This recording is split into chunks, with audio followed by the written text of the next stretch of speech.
Revelations Nevada is a horror podcast played by four friends in the basement and is intended for a mature audience. This show contains graphic depictions of violence and blood, disturbing imagery, and profanity. Along with these warnings, today's episodes contain mentions of de-materialization, verbal abuse given by a police officer, as well as mentions of global genocide through an apocalypse. Listener discretion is advised.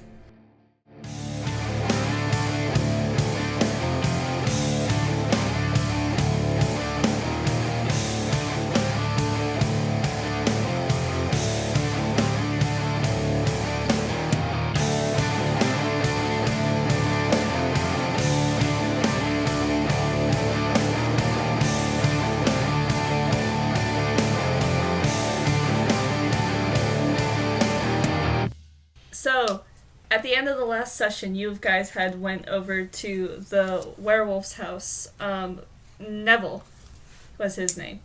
And things did not exactly go so well over there. Neville ended up dying, being succumbed to whatever it is that took over the Desert Jewel and Chaz's bar. Only this time, you saw someone die. Yay! And so, after this whole thing had happened, you guys went back to Rhodesway after giving a phenomenal kind of dodging out of the way from the police, trying to, not be involved, which somehow worked. You guys got back to Rhodesway and stayed there for a couple of days. Mercedes, before she left, just kind of was really quiet leading up to you guys getting back. And as you guys left the car, the only thing she said to you guys was, please, just lay low for a while. And then she closed her window in her car and left with Jillian. And so you guys had some couple of days off. What would you have been spending those few days doing? Well, I'm pretty sure Richard would be going about his day before the whole, finding out about all this, is then, going to do his job. Mostly just, trying to, act as if there's some sense of normalcy still. Yes. Joe, what about you? Drake would most likely be either doing a little bit of investigating on his own time, not officially, investigating, but more like doing things on his own time because, one, his job melted down, and then, two, also this is kind of something that he feels responsible for. So he'd be splitting his time up between doing his own side investigations and then spending time with the other members of the Hearth and Soul staff.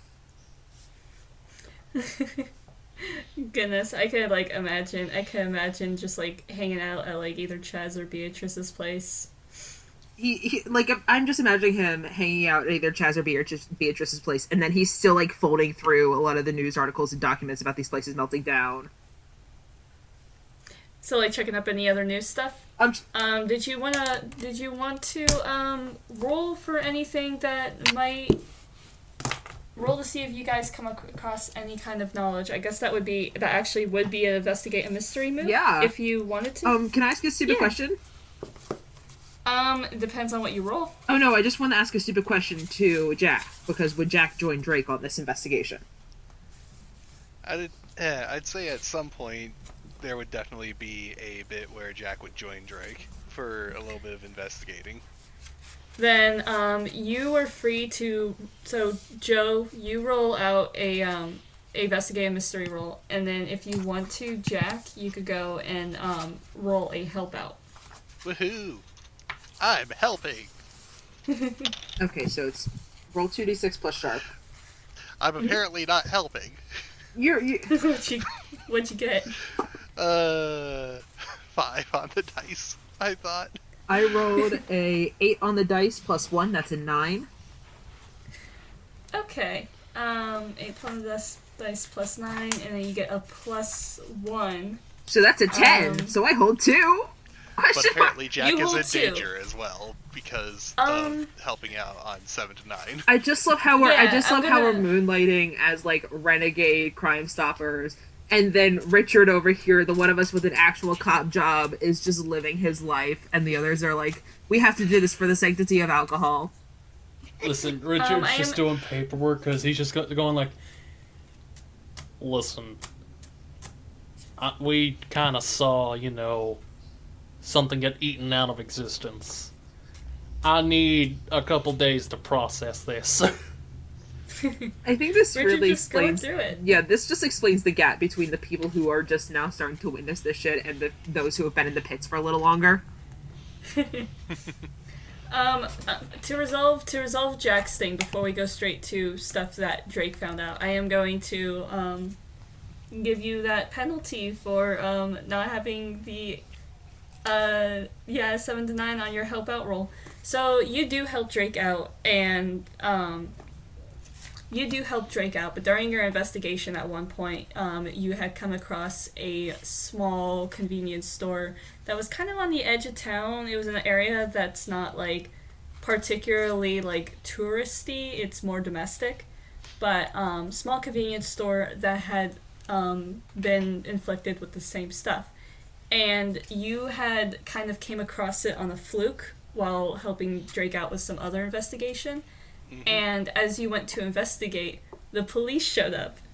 You managed to get away, but not before they got a good look on you, and not before the next day when you find a description of your appearance on the news as a suspect.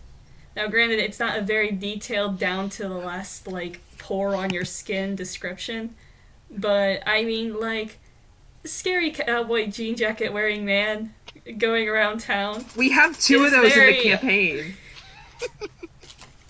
Yeah, we have 2 of those in the campaign, but one of them's off doing who knows fucking what, so... I don't know, I feel like there's a way that we could gaslight this on the Monty. Oh my fucking god. But now, watch your back. And considering Richard's part of the police, like, I'm pretty sure Richard tells someone, no, you guys are stupid as hell. Yeah, but Richard's like local police. This is Las Vegas. Anyway, now, Joe, your 2 questions. What do you get? Okay, ooh. I think I know what 2 I want to use, but it's gonna suck. Where did it go, and what can hurt it?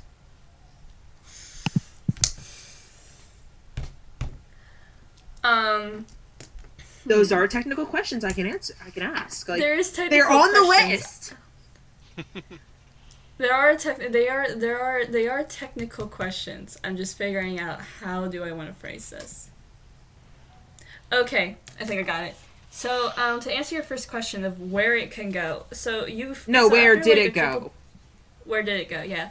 So after like a couple of like of these days during your investigation, it's kind of like in the morning of the second day. And you're just kind of looking over these papers again. You're thinking about, like, you're kind of just absentmindedly looking at, like, these different articles and stuff and the locations that have been attacked in the coming days since, which aren't too many, but enough to, like, get people to start being, like, worried about, like, some kind of, like, acidic terrorist attack or whatever.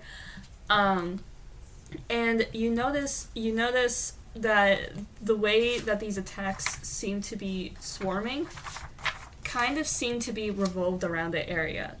Mostly the Strip, with all the, like, casinos and the fancy restaurants, and also in just, like, Spartic areas outside of town, but mostly just in this one condensed area in the Strip, around where the Desert Jewel was.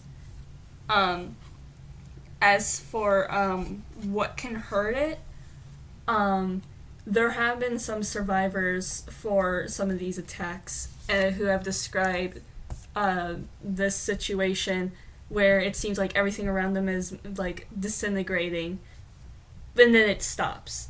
And that's, like, really what you're able to get at as you're listening to these people's stories that they're talking about things that just suddenly start like blinking out of existence, is that it doesn't last very long. It's just because so much stuff because it happens to so much stuff in a small space at once, you got maybe like a good 45 to a minute 45 seconds to a minute before it actually stops. And that's kind of about how long you have to just avoid this before it happens again. But it's not like these attacks also don't seem to be like happening like bam, bam, bam, bam, bam. They kind of seem to take a while. So you get the impression that whatever is doing this isn't able to do it like just like a snap. Like these attacks are obviously planned to happen at a small amount of time. And so you're starting to get the impression that either it takes it forever to actually like plant whatever it is putting in here in these places to disintegrate everything, a while to prep it, or it takes a while for it to activate. So what we're looking for is a type of queen. Yeah. Essentially you could describe it as that. And there you go. Jack, besides your research and your little newly created mishap down in Las Vegas, what have you been doing?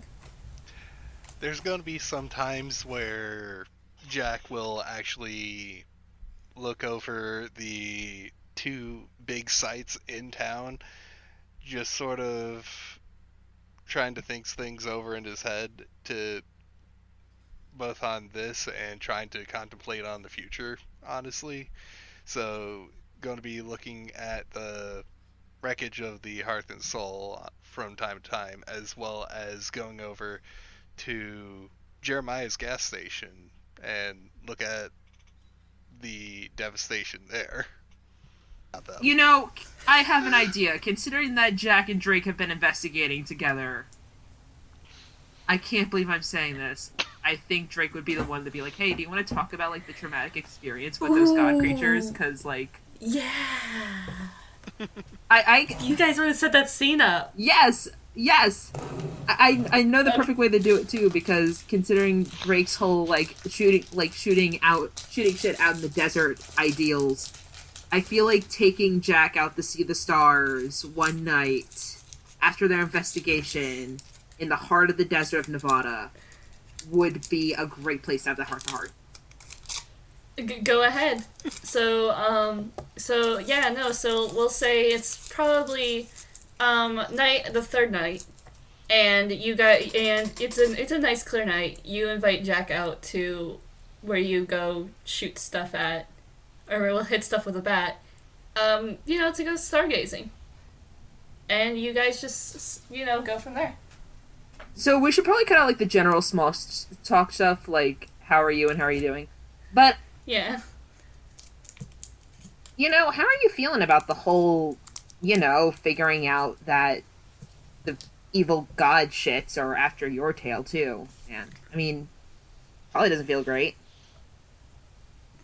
I mean, I'm still trying to figure out what that even, like, actually is supposed to mean in this case, because as my understanding goes, I was actually supposed to go after one of them, supposedly. I mean... or at least that's what I was understanding. Yeah, I get that, but... okay. Just dealing with them in general is kind of a pain in the ass. It's not fun. But yet you're sitting here and acting like it's all fine. You're allowed to say that it's not okay and that you kind of feel like shit, You're allowed to be threatened or angry or whatever. It's just what fucking happens when you deal with them. Trust me. Mm-hmm. I was mainly there in front of you guys because I knew that if things got any worse, I could take the brunt and you guys could just fucking have a head start and flee. And I mean, you're allowed to be scared or angry, and I'm giving you a chance to fucking talk about it. It's not like anyone's around. You don't have to sit here and be like, well, that's supposed to be my purpose. Like, you can be angry about it. You can be pissed that people put you here and tried to give you something that you don't want to do. I mean, I will admit it does make settling down so incredibly difficult. If anything, that's the part that pisses me off the most about this, not gonna lie. You'd want to settle down? I've tried a couple of times in the past. Met actually some pretty nice people before, but before I knew it, the itch came back, and I'd find myself one day being in Chicago trying to just chill out, and then literally, apparently hours later, I'm all the way up in Oregon. You know, that's gotta suck. Having this sort of drive to do this. But I mean, do you feel anything now that you kind of figured out that purpose? Does it provide you with anything, or are you just pissed about it? Are you mad that you were made this way? Because that seems kind of fucked up at the end of it for somebody to have a thing, I guess. I don't want to say you weren't a child at once, but I don't want to make assumptions. You know, I can't just say you're like you were a baby predestined. I don't know how that works. But I honestly don't know how it works for most other miracles. Again, I just sort of apparently walked out of a wall one day. But you shouldn't have to do that. Even if it's like biologically programmed into you, that's fucked up. And being told that must suck ass. I mean, what are you gonna do about it, man? Do you think that actually trying to find this thing will stop the itch and listening, or do you think that, I don't know? Do you think that honestly just trying to fight it and then seeing what happens if you don't go with it? I've tried fighting the itch before, and it keeps growing, keeps on festering, till one day it just feels like blacking out. Just having a good day one day, and then next there's another corpse at my feet. Puddle of blood just beginning to pool and grow, and I'm just there with the smoking gun. Have you talked to the others about this? Like, I'm no expert on miracles. I'm not. I'm fucking definitely not. But have you, say, talked to the others in this town who are makers who might give you a solution?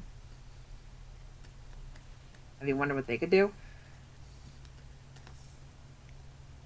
I'm thinking it might be time to try asking around again. I mean, I've tried to figure out solutions before, but I can't believe I'm actually the one saying this, but Cal's not terrible. Cal's honestly probably won't kill you about this. I mean, Cal was there. Might not hurt to ask somebody who's been on that side before. maybe, or at least potentially to try and see if there's some way to, I don't know what the proper term would be, edit the programming or something like that. I don't know. I just sort of a while back came to the conclusion that this was unfortunately how things were going to be for the rest of my days, and It shouldn't have to be that way. You shouldn't agree, have to it just shouldn't. suffer for the rest of your days because that's just the way you were made. And God, it's just a shitty thing to put a person into.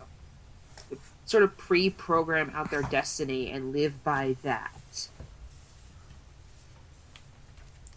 they're a bunch of pricks, and they've done that to you, and you just seem to be sitting here like, it's fine, it's okay.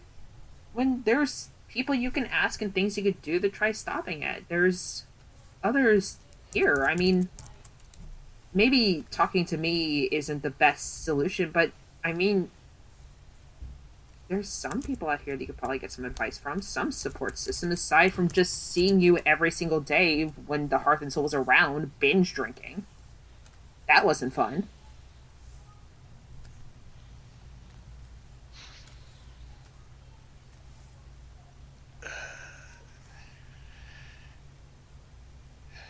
Yeah. Probably talking to somebody's better than getting plastered for fuck knows what reason. I don't even know if it actually does anything sometimes.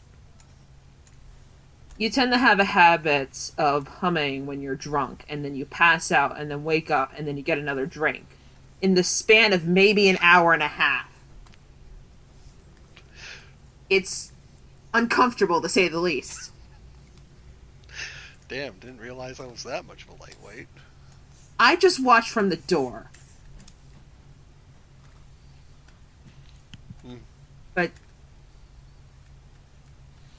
yeah, that family's a bunch of dickholes. But my god, at least you have one that you can talk with aside. Please go get some help. Yeah, I guess that's one thing going in the corner this time around. At least I have one of them that might be able to at least give me some more information of how to deal with it better. You have a lot of people in your corner, man. Hell, you can even count me in your corner if you want.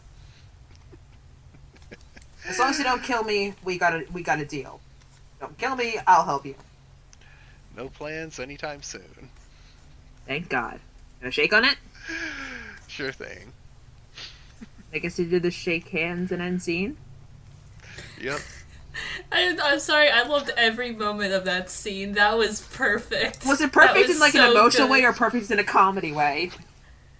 Emotional way. It was so good. It was such a good scene.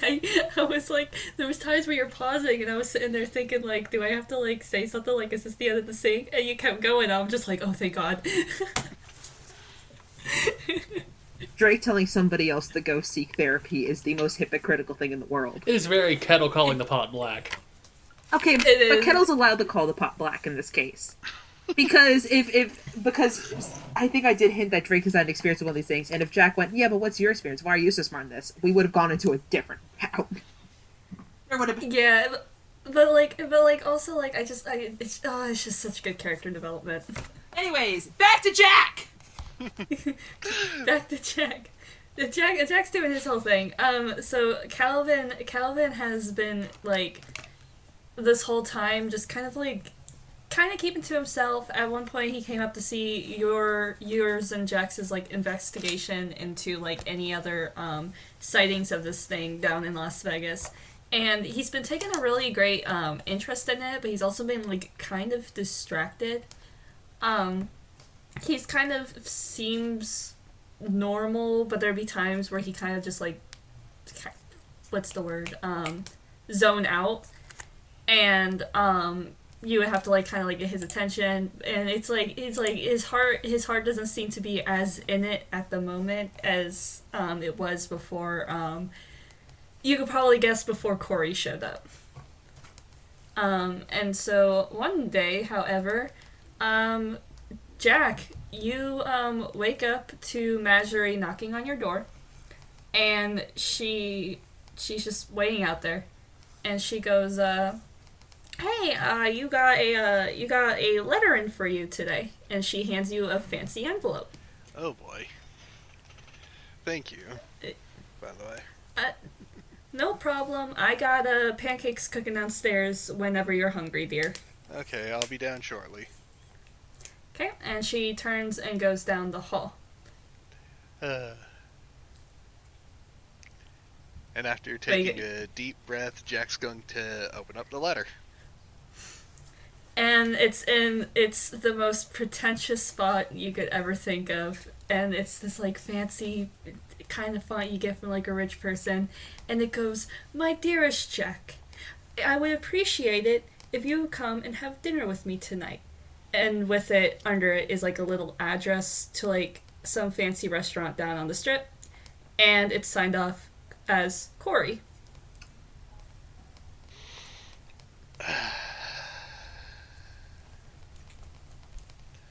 Pretentious timing as always, apparently. Well, that's not Okay. until later, so I guess I'll go.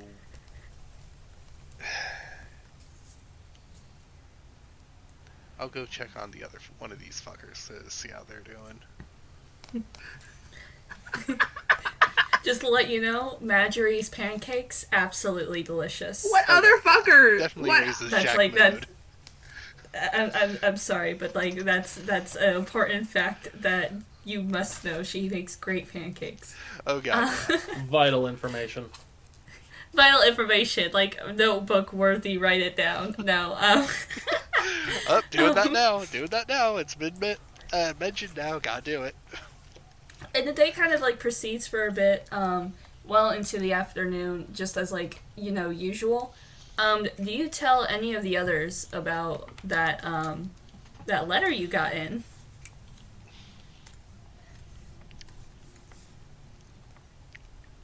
I hate how my brain's just going Charlie, but wrong name there.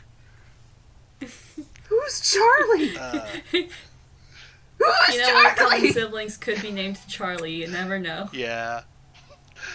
I feel like we just willed that to be canon, Like much again. like we did Calvin's glass pyramid. Jack's now going to, after the monumentous pancakes, apparently, goes over to see Calvin. And we'll be mentioning, hey, got this letter from Corey. Any tips, or is he going to be as obnoxious of a douchebag as he's coming off in this letter here? Corey actually looks genuinely surprised when you hand her the letter, and she takes a look at it and like just quickly reads over it, and she goes, I think this might be fine, but she's like saying it like really hesitantly. She gives a long pause, and she goes, I don't think this is sent with a malicious intent. I do advise you to be careful. I don't think he's going to do anything. Seemingly, he wants you to do what you're here to do. That being said, would have no idea why he would want, to get into contact with you. Corey has always been very detached to everything that goes on down here, and like Calvin gestures around her. To me, that signals that whoever this absinthe person is, I guess I need to find them either way, because apparently shit's hitting the fan upstairs, to say the least. Also, does that Yeah, technically make absinthe my grandfather or something like that? That's under the assumption that you think Absence is my parent. Yeah, I don't know. It just kind of felt like appropriate potential family bit there. Like, I get that you guys we are could- more homogenous on family terms there, like brothers, sisters, and whatnot. But we consider ourselves to be in the family dynamic of like siblings. Absence on human terms would be considered the equivalent of being the eldest. Not exactly in age, as we've all existed together around roughly the same time, but I mean in comparative to power and wisdom, Absence would be the quote unquote head of our family. mhm. The fact that Absence is missing, though, is a very strange development, because Absence has always been very distance to everybody, and you know, people are shy. I mean, we're not like you know, a bunch of bloodthirsty monsters or anything. You know, we got like feelings and personality too, but like Absence has always been distant, but just never this distant. And to like wander off without telling anybody is very concerning. Mm-hmm.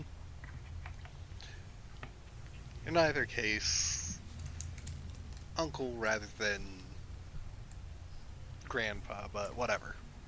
Point still being is, I guess there's turmoil up in the wherever y'all are from, and he might be able to bring some form of order to that messed up group there. Who knows? I mean, you can't even remember like that you were supposed to be looking for them in the first place. Maybe their absence has something to do with that. Maybe. Yeah. Okay. So yeah, you guys just go about continuing your investigations, looking into any more recent attacks. There hasn't been any in Las Vegas that day, which, you know, thank goodness. There was like 2 the day before, and it seemed for a minute that they were just getting worse.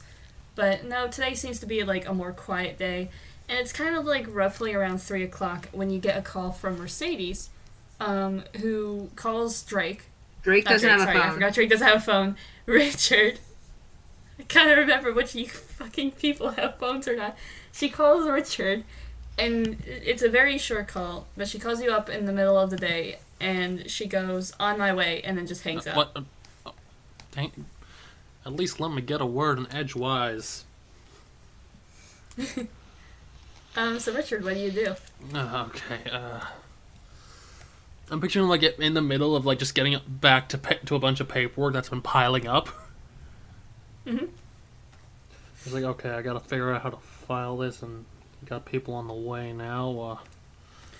Okay. You hear a door open from Dunnigan's office direction, which of course happens to be the office door to Dunnigan's office, and Dunnigan's the one that's walking out of it. And he walks out, and he gives you like a look, and he kind of like gives a face like, ugh, and he goes up to you, and he goes, "Richard, are you doing anything at the moment?" Richard just like, okay, first off, you don't need to show active disgust. I know we don't exactly get along the best. Just answer the question, Richard. What are you doing? Paperwork. You know, Great. The thing to make sure that we're following laws as well as enforcing them. I am very well aware of what paperwork is for. I am coming to you to ask you if you are busy, because we have a missing man in the town, and I am about to head out to go investigate his apartment. Are you free? Well, I just got a call that like we got company coming over, but I could. What, you're inviting over your granny or something? No, it's. I'm sorry, my brain is horribly blanking. Who just called? Mercedes. Mercedes. The private eye that we were working with. No, a private detective who's asked me to help out with her case about some of the stuff going on in Vegas. You know, the building disappearances. We have no interest in Vegas. We are in Rhodesway, Nevada. In case you forgot where you live, Richard. I know, but you're not a Vegas police officer anymore. But we live pretty close by, and it happened in Hearth and Soul too. So I think it's kind of at least tangentially related. Yes, but if she's a PI for Las Vegas, she has no business messing with. Oh, this is part of that stupid shit Calvin got you up with, isn't it? In a way, yes, but... Dunnigan has like a huge sigh. And he goes, "Alright, you got an hour, but I want you back here. We gotta investigate. Got a man named Jeremiah Harlow went missing." Does Dunnigan have daddy issues? Of course. Okay, if you're a miracle, you have daddy issues, Well- regardless of if you're well-adjusted or not. Welcome to Rhodes Way, where everyone minus Richard has daddy issues, and that is just going to be on the sign from there on out. How does Richard feel coming to this town and then realizing that he is not a viable citizen because of his lack of parental issues? He's got a loving wife. He's got a well-paying job. He He has a loving wife. He has a well-paying job. His worst issues are the fact that his boss is a shithole. he doesn't have the respect from his boss or his colleagues. But then other than that, that- he's literally just Homer Simpsoning it up. It's a very weird situation where it's like, I don't have a leg to stand on for anything I complain about. How does But it I'd feel to be like a to- black sheep by having a well-adjusted life, asshole? It is a very bizarre situation. How does it feel to be a successful American in a town where nobody's successful?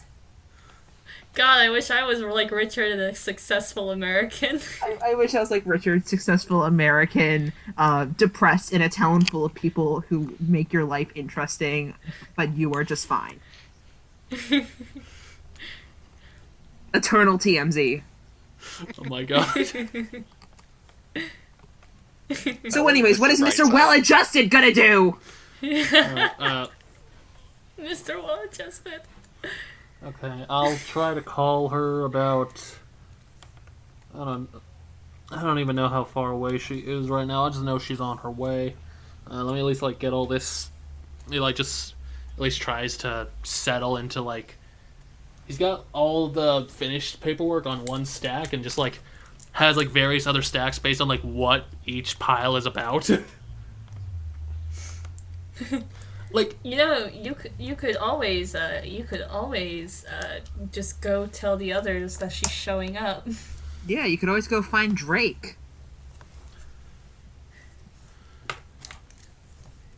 I mean, you also have an hour, so if you want to spend time working on paperwork and then go and tell the others that she's showing up, like they could always meet her for you and then just fill you in when you're free. listen, here's what I'm gonna do. I'm gonna go try to find McDowell to at least help out a little bit with this. I know they hate their job, but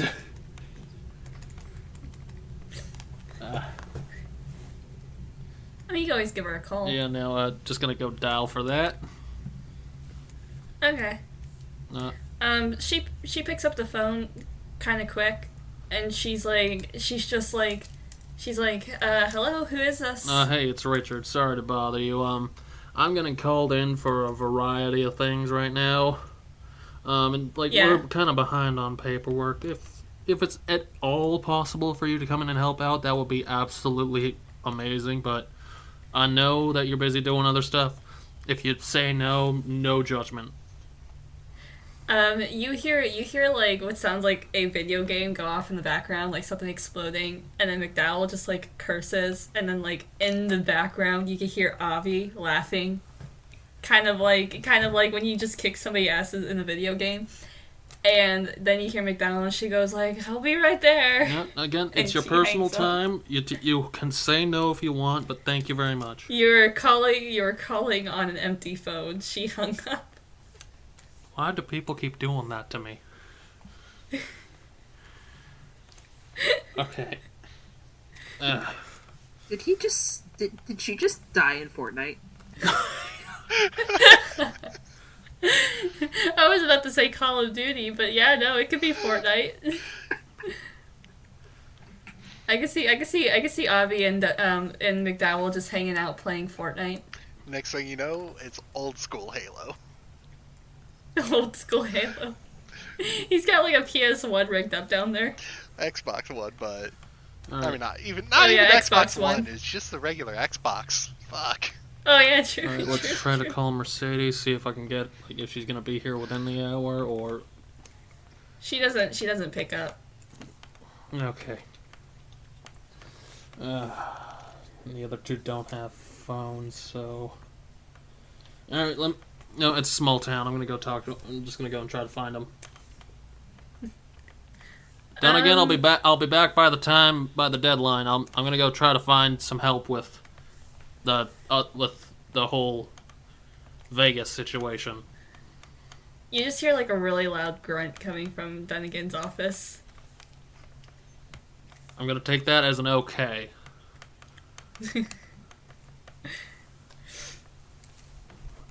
Okay. So, A really loud grunt where- is taken as an okay. Okay. So so yeah, no, you head on to where I'm assuming that a lot of the investigation's happening at Drake's place. Yeah, a lot of the investigations happening at Drake's place. He occasionally goes over to Beatrice or Chaz's just to hang out and like not do something involved with the case because I feel like he's kind of in the knowledge that if he just spent all this time focusing on it, both of them would worry about him and try to break down his apartment door as well, and he doesn't want to end up being the next Jeremiah. Valid. Yeah, so, Richard, would you just go straight to Drake's place if you were to try and get in contact with him? It's funny because Drake lives right upstairs from the actual apartment building. I actually don't... I'm not sure if Richard knows where Drake lives. No, nobody knows where Drake lives. Except for... Okay, well then you probably have to go to Calvin. That was the plan. Oh, okay, well then, yeah. You go into Calvin. Calvin's, like, kind of just, like, doing a bit of tidying up at his, like, church. And she sees you come in. And I'm assuming you just, like, straight up tell Calvin, like, we all need to do a little small talk bit. We got someone from Vegas coming over to help out with the investigation about the eating of reality. The PI, right? Yeah. She's coming over. She was coming to, like, she called me to let me know that, like, she's coming over soon, but, Dunnigan's got me going out to investigate. So I'm hoping, like, you can get into contact with the others because they don't have phones, and I don't know where Drake lives, and to be quite frank, I can never keep track of where Jack is. I'll give Marjorie and Chaz a call, and they should be able to help out. Alright, thank you very much, and, We should really split that therapy fund and get them both phones.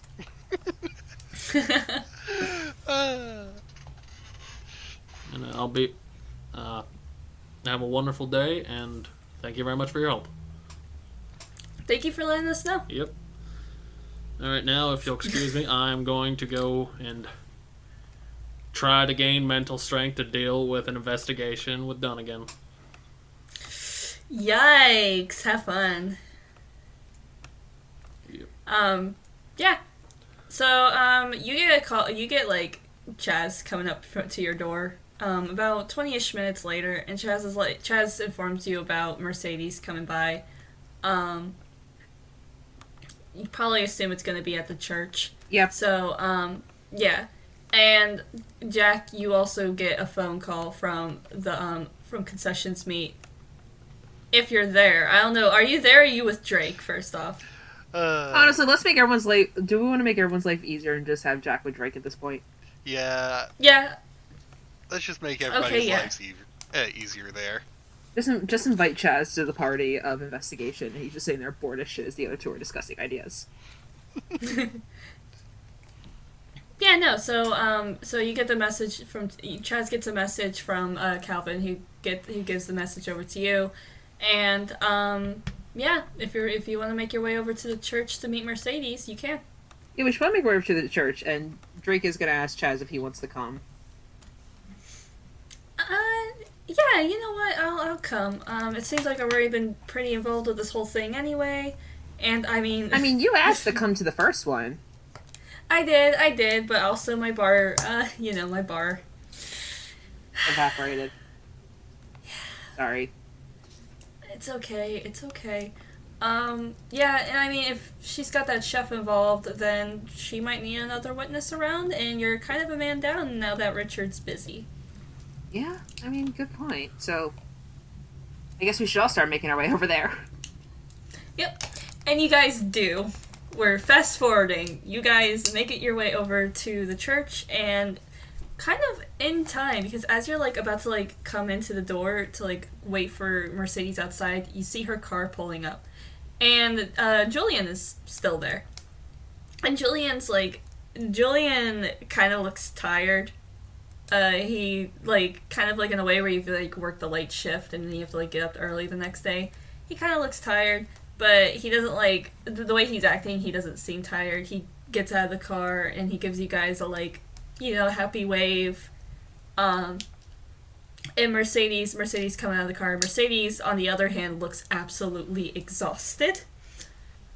She's got some noticeable bags starting to come out under her eyes. She doesn't look as upset as she was when you guys left her after the previous session, but she's kind of like still a bit solemn as she walks in through the church doors. And as she goes inside, she looks at Calvin and she goes, "Close the door. If there's a lock it." And Calvin goes ahead and do that. Do you guys follow her? Yeah. Okay. Yeah, So, and I want to just jump in and add, I like to imagine that Jack has just been the emotional support gecko on Drake's shoulder after they get out of the car again? over in the parking lot of the church. Because, So I'm now Jack tried genuinely to curious say- about how the breakdown was in the whip. So was it Chaz, or was it Drake driving, Chaz in shotgun, and then Jack on Drake's shoulder? That's what I was imagining. Because that sounds borderline Give me- illegal. What happens Give me- if Drake crashes the car into another monster again? I mean, we should really be considering this. I'm going to do a quick rule really quick. No! God damn it! No, it has nothing to do with you guys. Okay, Mercedes doesn't notice the fact that Jack is a gecko on Drake's shoulder. So, She walks on in. However, Julian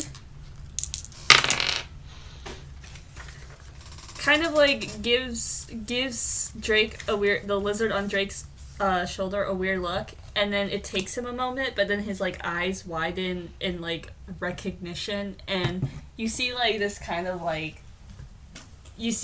kind of look on his face where he's like kind of like torn between being like, that's the coolest thing I've ever seen, and that is a horrifying thing to just see a person turn into a lizard.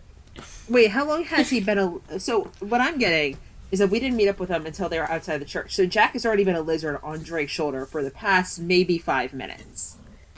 Yeah, but he was also a lizard when you guys went to investigate Neville's place. So Julian has kind of seen Jack's lizard shenanigans before. Oh, yeah. Yeah. Does... Out of raw curiosity, does the lizard also have a tiny cowboy hat? I like to think that there's markings that look like a cowboy hat on the lizard's head. I think one of these times we need an intermission is just buying a lizard-sized cowboy hat at a pet store. Perfect. Hey, you know what? That could be planned for the next respite. That is not going to be my next respite. Fuck you, that's his. To be fair, with that whole new edition earlier this session, I think it's about time for Jack to update his wardrobe again. Oh, true. Jack does need to update his wardrobe. So that way we That's can fully something. gaslight Monty! We gaslight the cops, we gaslight Monty. I mean, yeah, no, just blame a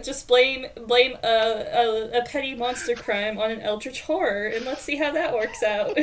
You know, Monty's like getting put in the back of a police car. They have to like shove his head really low because he's just too damn tall for the car, and he's like, "I can rip all of you in pieces.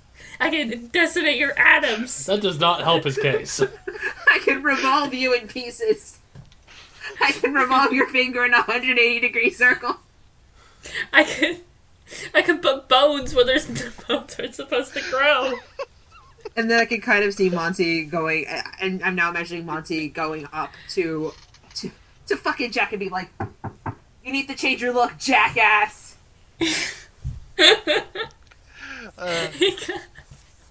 Watch it Breaking after down the Jack hotel already door. changed the outfit to something else. The fifth horseman of the apocalypse. Angry cowboy that we pissed off along the way that only likes the other angry man in the room. If Jack changed his clothes to like hide from the cops, what is he wearing now? I Or didn't is this even going to think be something about that you that. plan later? I didn't think Okay. about that right now. I thought that was more of a plan for a little bit later because this sounded like a little bit too recent. Yeah, no. If you want to do that, that's completely fine. Okay, so Calvin shuts and locks the door behind you, and Mercedes steps up to the front of the church, ahead of all the pews, and she kind of waits for you guys to get a bit closer, and she turns around and she goes, "So I have been doing investigation on my own, and I understand that after some recent events, and in which she gives a pointed look to Jack." She goes, "I'm assuming you have done your own research as well. What have you found out?" Well, we didn't find out a whole ton. We managed to find out that this thing is mainly just focused around the strip. There's a few areas outside, but those I've noticed are a lot more of outliers, but it's still really focused heavily on the Desert Jewel itself. And that I don't think this thing can attack often. Like, when it happens really fast, but generally it's either like a hive or something. I don't have all the clues together, but that's just been what I've been able to find. Mercedes gives a nod. Jillian also gives a serious nod, and you kind of notice this time around. He's Jillian this whole time has been a kind of nervous, shaky guy, but he seems to be a bit more confident in his demeanor. What about you guys? Have you found anything about Jeremiah? Jillian gives a pointed look to Mercedes, who gives a sigh, and she goes, "No, we haven't found the location of Jeremiah. However, we might have found some information about the group that he was involved with." Bad news or good news? Hopefully good news. I haven't had the chance to investigate, but considering how I know how these monsters like to act, I think it would be great with backup. And considering that you are also a part of this investigation, whether or not you should be, I would like your help with it. She essentially just kind of finishes. My help with kicking ass? Yeah. Possibly. I'm assuming that's something that you like to do? It's the only thing I'm good at. Okay, well, considering that Julian has also been kind of a great help, being able to talk his way into getting me into certain locations and stuff, I've been asking around a bit, around different waste staff and stuff, and there have been various people that they have seen that fit the description of some of the more notable members of the Bright Sides. However, it seems like that they might, and this is a very big might, have a kind of hideout located at the Bass Pro Shop. And she kind of rubs her temples when she says that. I am not going to buy a boat to break in.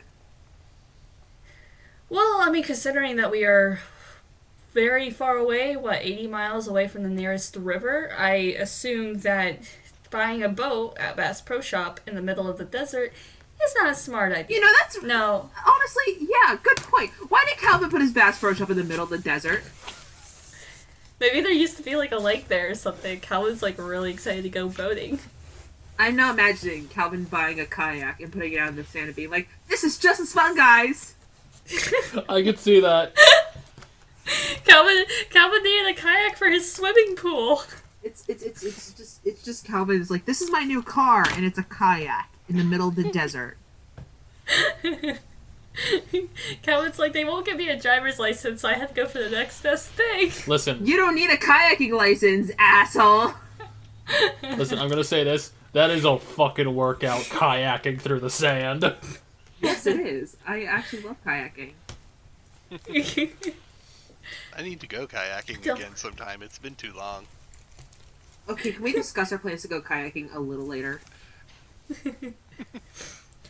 So, Mercedes goes, "I was planning on going there closer to the time when they were leaving. Closing. you are welcome to come.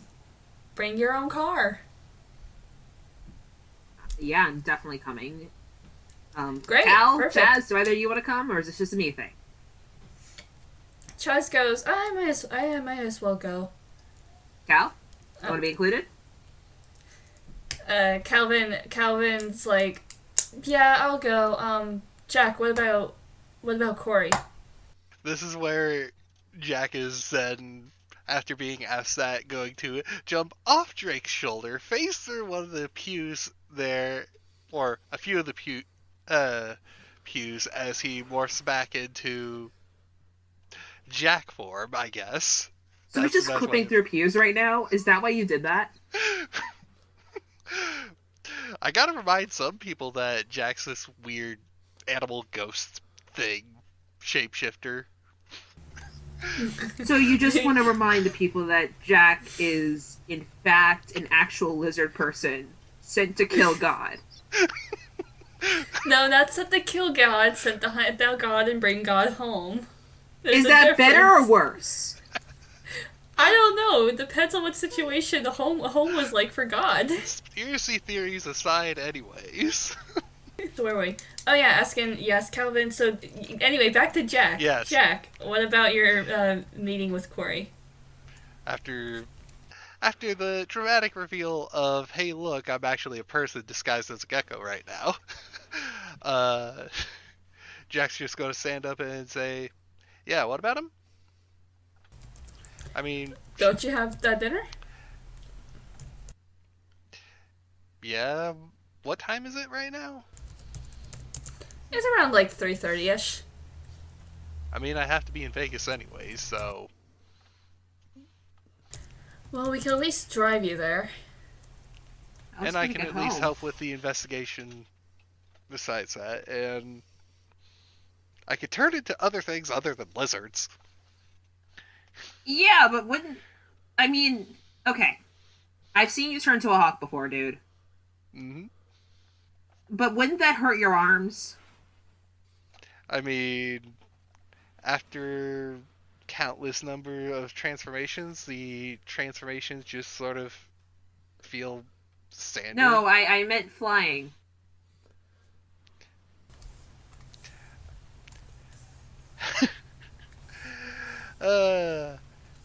Like, you don't move your arms? What are you moving? Is this seriously the discussion we're having now when we're trying to figure out No, let's just how go. to stop a monster that's trying you know to what? end the He'll world? fucking walk. He'll fucking walk. You got a good point. I'm sorry. Thank you.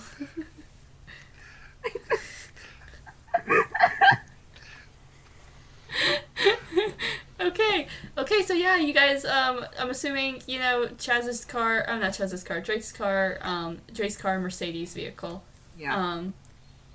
Yeah, so, party on. We're gonna cut you guys there so we can go back to Richard, because, Richard, you head on down to Jeremiah's place, which now has, like, actual police tape and everything around it. And Donigan's waiting there, and he's kind of, like, impatient, and he sees you coming up the stairs, and he goes, finally.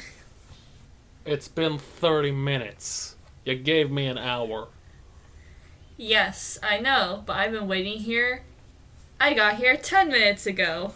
And he, like, seems really proud of himself for that, for some reason. And then he goes, well, since you're here, we might as well start now. And he pushes the tape aside and goes into the apartment building. Which, you know, is basically just how you guys left it, other than the broken door. And, like, then again notices... does he notice the broken door? I'm gonna roll for that. Hold on a second. That one. This, stop falling off the table! Let's ask this critical question if there was actually a footprint that was left behind by kicking in the door. He does notice it, actually, and he notices so well enough that he actually does notice the fact that there's a footprint here. And he goes, Richard, did you bring a camera with you? Oh no. I could probably find one in the car, in the Dodge. Not so prepared. And Dunnigan goes inside the building. And And as he calls out, he goes like, "Can you please take a picture of that and not fuck it up?" I'm not even gonna fucking dignify that with a response. Okay, so you go and do that? Yeah, no, he's going to go and like he's gonna say that little bit and just go to the police car and just like look through the trunk. Mhm. It's like okay, we got the first aid kit, we got the forensic kit. Today, Richard. Well, I'm sorry that this isn't the best organized. I haven't had a chance yet. TikTok, Richard. We got a missing man on our hands. Here we go. Found it. Great. Dunnigan is inside the house, and he's kind of like looking around the living room.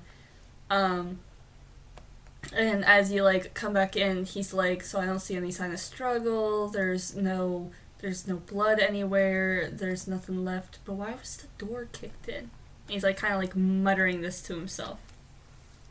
Well, what do you do, Richard? Richard will be taking photo evidence of various things, such as, you know, how the building is and like what he's been told to take pictures of.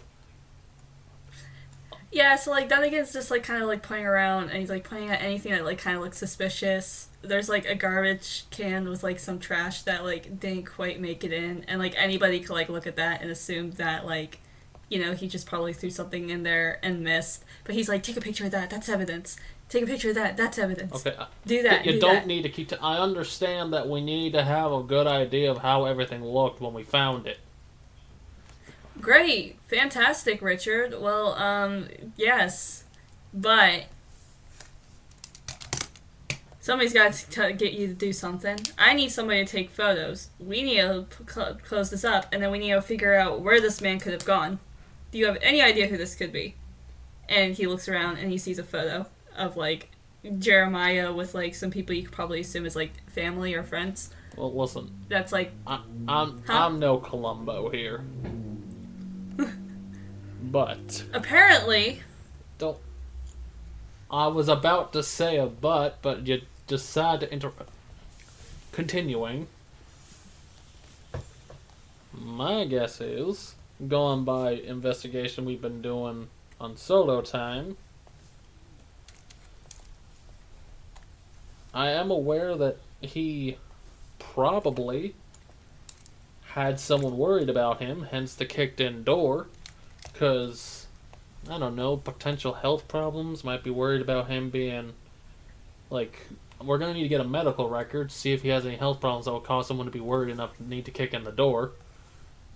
Given that there's no sign of struggles, it's entirely possible he was gone long before the door was kicked in. Potentially... I don't know, do you want to, like, we could try to get a warrant to look through his his personal devices. But do you notice the fact that he seemed to have packed up and left? You know what this could mean? You heard the news about the person who might be a part of those heinous property damages caused to different locations in Las Vegas, and the one that took our bar. Yeah, that was what I was investigating earlier. That's what I got the call about. I told you about this 30 minutes ago. Sure, Richard. Anyway, so we could assume that the person that they took it on the news, the suspect who was there at the scene of the crime, could be whoever was in this house. We know his name. It's Jeremiah. It's on the warrant. Yes, gosh, Richard, are you going to tell me something else that's pretty fucking obvious? Well, you seem to be needlessly coy. Well, excuse me for having to teach you how to actually be good at your job. The Dunnigan, like, turns around with a huff and starts investigating. And he gets over to the computer and he clicks it on. And he looks at these emails. And he goes, boom, evidence.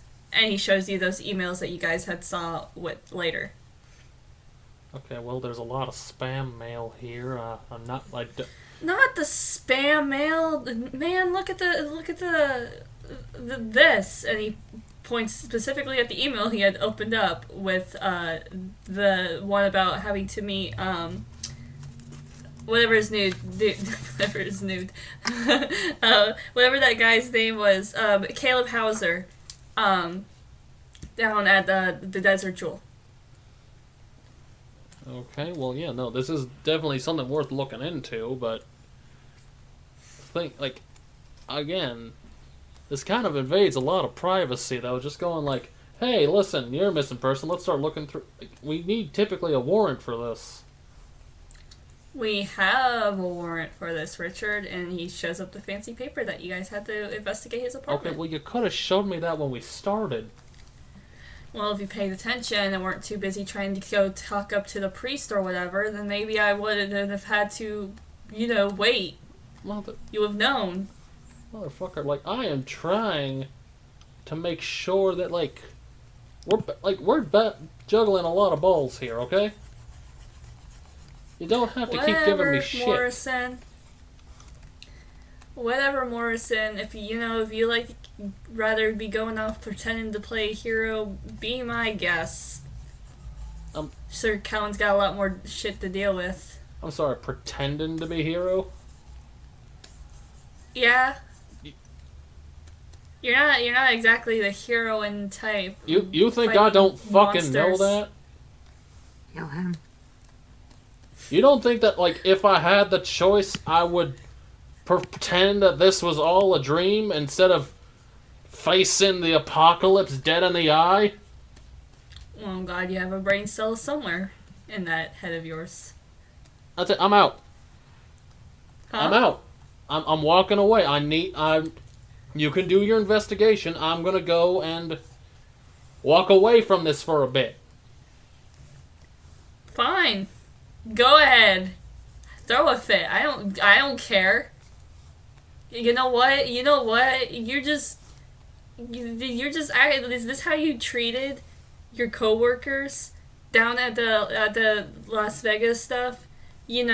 Invading people's personal lives and digging up things and then acting like little Morrison is so much better than everybody else around him. You know what? Fine. Go throw your fit. I'll be out in here doing some real work when you could, be helping me. But no. I'm sorry, stepping away to de-escalate the situation is typically, why am I getting into a fight with you about this again? I'll need a minute to just step outside, okay? Okay. Sorry, that was out of character. That's not done again. Yeah, no, so what, you just step outside for a bit? And I was gonna step outside, just take a breath, sit there and wonder, why do I stay in this job with a superior, I should have gone in the mail or something. Just saying, you could really turn that apartment into a crime scene.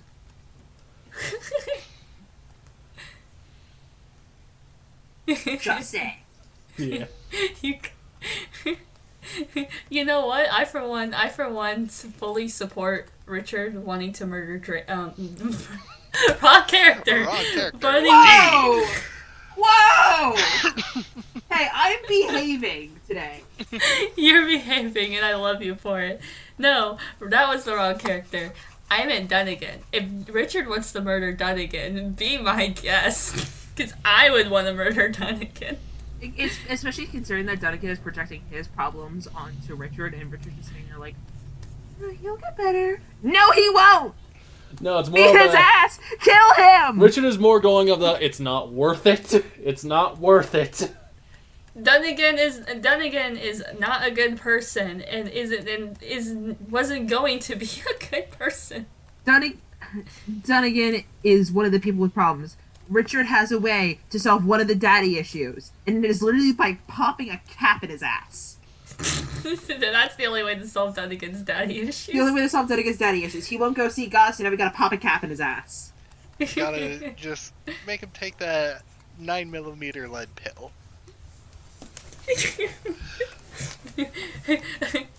It's like that. It's like that. It's just a nice little bit of here's your medication. Have We'll him, just put have a him bullet swallow your hot right vengeful load. here. Does Richard need to smoke a fat ass blunt? I will happily hand Richard a fat ass blunt to smoke after having to deal with that bullshit. Oh no, he hasn't smoked weed in years since college. I think he's... Hold on. Is he the one in the party who's actually smoked weed? Apparently so. It was The only like one that's actually been acknowledged currently here. he's only really right now. He's only really done it once at a party. Damn, he does have an edgy backstory. It's the fact that he smoked weed once in college. God. It's the dark part of Richard's backstory that he never tells you about. He's just gonna take it like a couple deep breaths, try to like settle down, avoid getting too mad. Like, doesn't want the situation to escalate anymore. Mm-hmm. He just walks back in. All right. I realize that there's a lot of issues that we are not exactly in the best situation to talk about right now. So let's just focus on getting the job. Yes, a lot of issues. So let's focus on getting the job done as quietly and effectively as possible. I happily agree. And then again turns back to the computer, and he messes around with it for a bit. And he goes, if you really want to know, this person here, this Jeremiah, has been buying guns. And he shows you, and sure enough, there's a couple of pages up for just some guns. And he goes, is that some evidence enough for you, Richard? All right, are there receipts? Does he have an internet history showing signs of radicalization, such as checking his social media or his We'll have to do a deeper scan on or that. his search history? Because unless he's been going exclusively on incognito mode, at least give it a look. Well, I mean, it's not illegal to buy a gun in Nevada. This is a note from DM Daryl. I don't remember the exact information, whether or not it is illegal to buy a gun. It is not illegal to buy a gun. There are some weapons that are illegal. Like flamethrowers. Flamethrowers are illegal. I remember doing research on this because I was looking into this for another weapon that ended up being somewhat illegal. Not fully illegal, but somewhat illegal, so I haven't been able to, argue about it. Also, a fun loophole around that. It's illegal to buy a flamethrower. However, building one is a different story. Yeah. Oh, well, I can't wait to go to Nevada to build my flamethrower. You take a look at the page, Richard, and it's kind of like if I somebody will say there is one illegal act that Richard is currently doing, depending on his paperwork. What is that? It is illegal to own a ferret. He has the paperwork done for it, don't worry. No, it is illegal to own a ferret in California and Nevada. I did not know this. You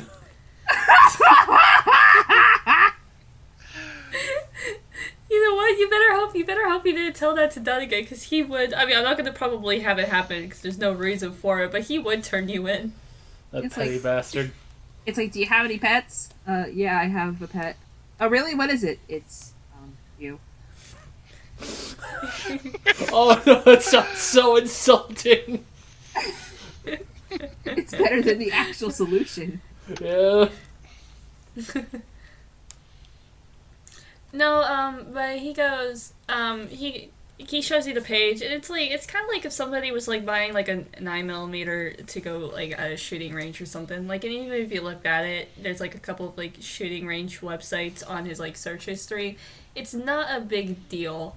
Yeah, no, this could be bought as a self-defense weapon. I mean, the man's gas station did blow up. Yeah. Obviously, he could feel a little bit threatened about the situation. He He does have one like interesting result on like the search page, and he does look into for a bit at some pretty gnarly like weapons, specifically of the high caliber like sniper rifles, like the kinds that can shoot through armor, which are very illegal to own, I believe. Yeah. But nothing about buying it, just looking into it. How weird going to get into Jeremiah's history on communist forums. Also, just for a side note, it is not illegal to buy and or own one of those high-powered snipers. Again, But plenty it of will people get you do put it. on a watch list. There is still a lot of paperwork and a lot of things you have to go through to get screened for that, though. Yeah. Yeah, but also Jeremiah is supposed to be going incognito. Yeah. Mm-hmm. Yeah. Exactly. Yeah. But no, other than that, like everything just seems pretty normal. Alright. You know, to you at least. However, like yeah, just that. Alright, admittedly the sniper rifle is a big red flag there. I'm gonna go ask around with his co-workers, see if they know of any suspicious activity he was doing beforehand, get a better full picture, because the fact is I admittedly kind of avoided Jeremiah for a bit due to an incident involving his gas station. Oh yes, the one that you blew up. Yes, that was the incident. Yeah. To prevent a zombie apocalypse. I need to say... And blowing up the only gas station within miles. Very smart, Richard. Would you rather we have The Walking Dead? We're in the middle of a small town, Richard. Yeah, so what would be our odds against a horde of zombies? I don't know. You seem to think the gas station you could blow up a horse by yourself. I'm pretty sure you could take on an army of the undead, apparently. I'm gonna take that as a compliment. It wasn't supposed to be. I'm still gonna take it as one fuck ass. Excuse me? I'm sorry, did I stutter? You got a lot of nerve. You got a lot of nerve running your mouth like that at your boss. Oh, so you can't. So you are allowed to say this kind of stuff to me, but the second I give you a taste of your own medicine, it's suddenly too bitter to swallow. Oh my god, he grew a dick! He grew a dick! Balls dropped. Balls dropped. Yeah! Well, considering I'm your boss and you're my lazy, good-for-nothing employee, those people back in Las Vegas probably were really into having Richard gone for good. Okay. I have one question for you about that lazy comment. Why do you still have paperwork from 1957 on your desk? I'm a very busy man. Doing what? Keeping this town running, Morrison. Keeping this town running. And First McDowell comes in, and it takes her forever to actually shape up into a respectable officer. And then you come in, acting like you know better than everybody. Know better than me. I've been in this town since it was founded, Morrison. And you had the audacity to call me a... What was it? A fuck ass? This is the most playground comment. I'm trying not to laugh because Richard's just pinching the bridge of his nose as this is just dawning on him about like how it's like just done again being done again. Mm-hmm. Do you really need to belittle people all the time? I need to ask this. It's not belittling people if it's the truth.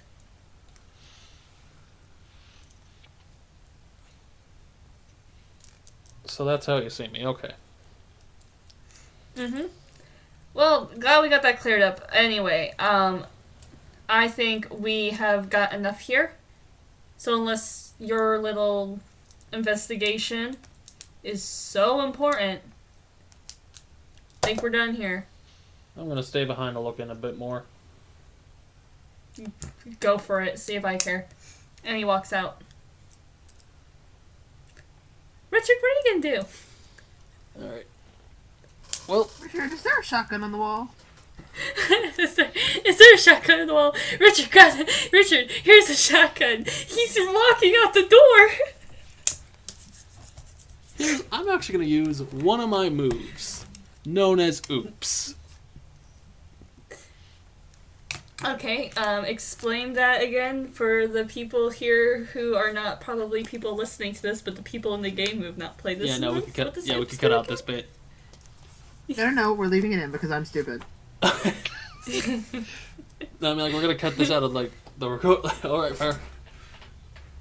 Oops. If you want to stumble across something important, tell the Keeper. You will find something important and useful, although not necessarily related to your immediate problems.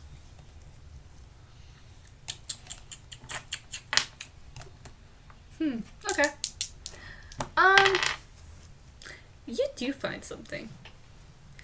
And what you find makes you so fucking glad. So fucking glad Dunnigan had left. Because, and you did a bit of searching around the place. I mean, you were here before, when you guys were first looking for Jeremiah and his whereabouts.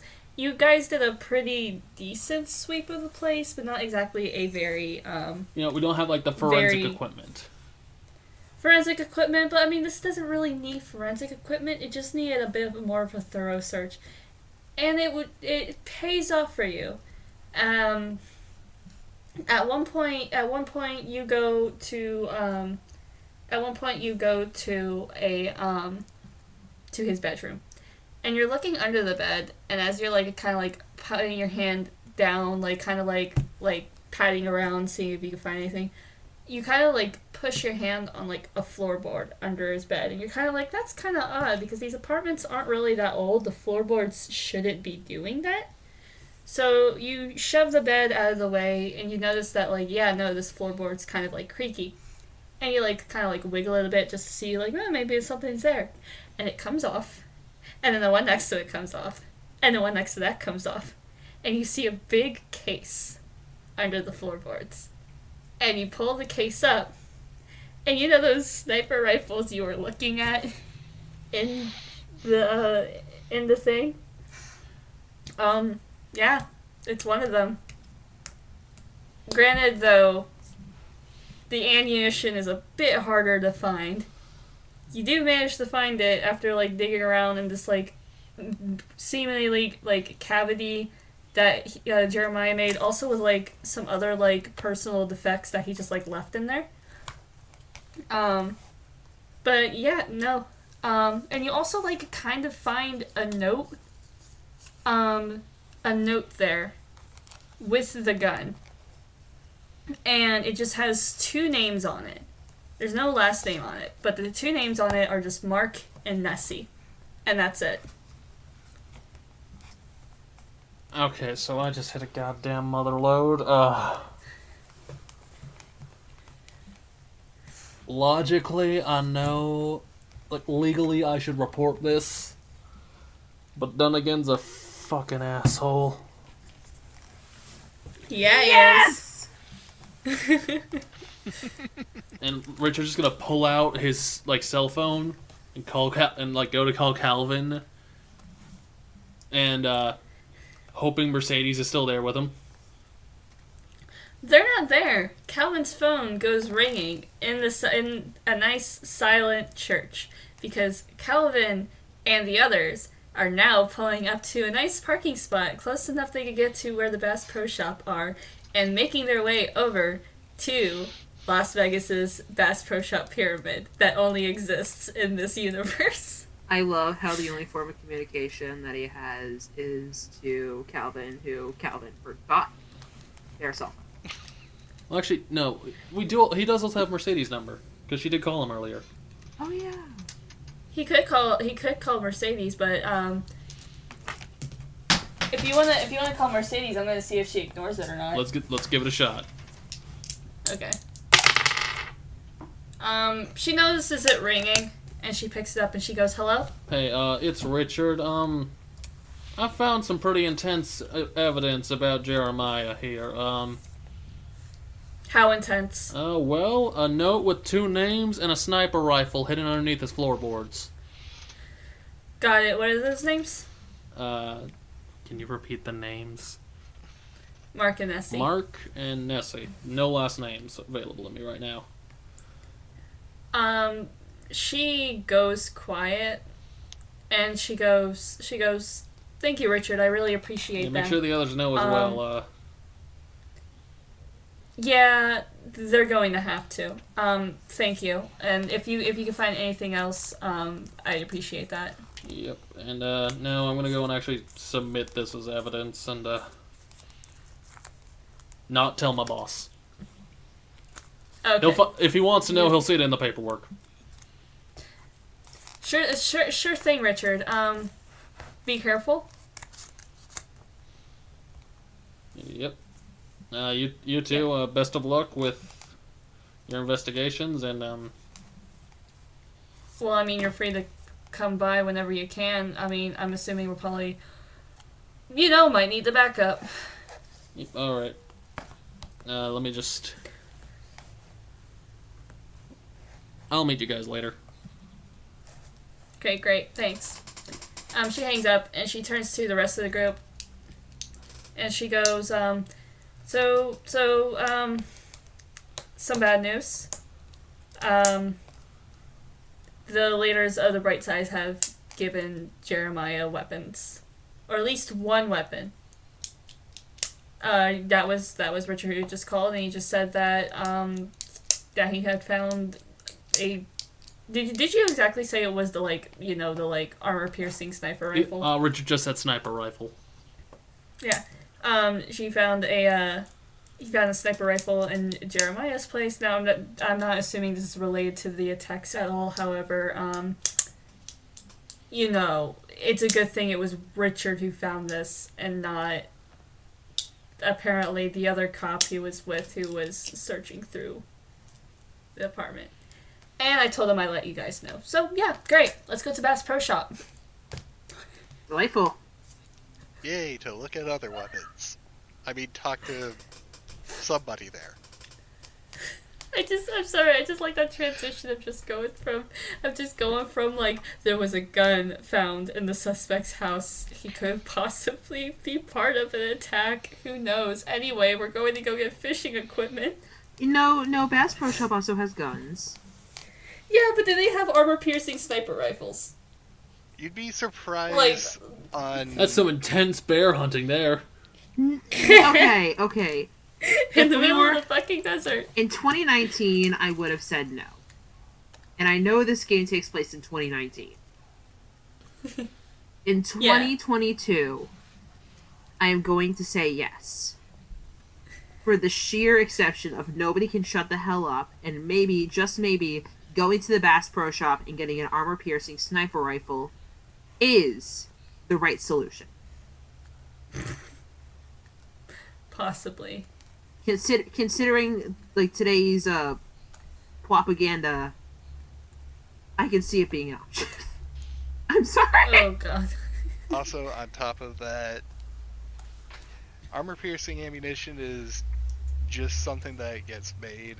It very much depends on the chamber of the gun and what ammunition is bought, because almost any gun out there has armor-piercing rounds. Yeah, I imagine it was something specifically built for armor piercing.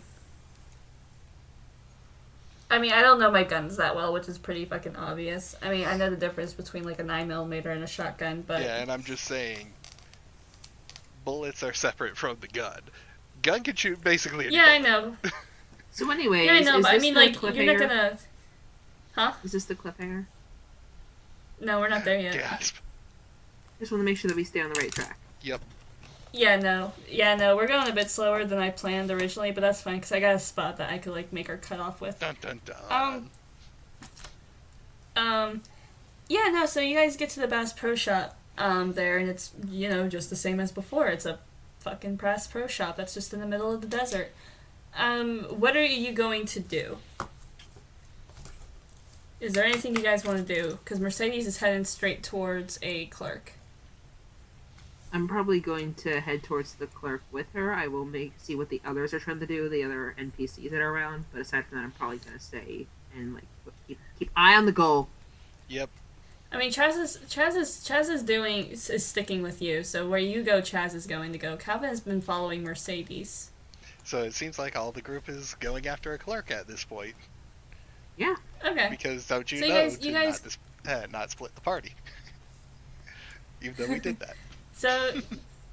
So you guys go approach this clerk, and he's like, he kind of looks like a frog.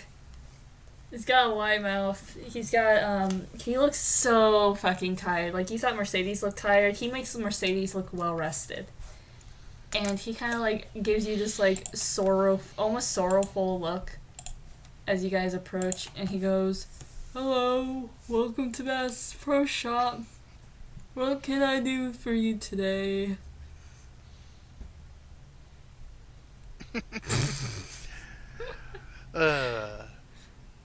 Nice to see you again, Rory. Again? I'm sorry, have we met before? I don't remember you. You don't remember? Okay, I guess. I mean, that was at least a couple weeks ago now, I believe. Yeah, detective lady. Are we gonna ask him questions or? I see a lot of people here. Sorry, man. Sometimes faces just tend to blend together, if you know what I mean.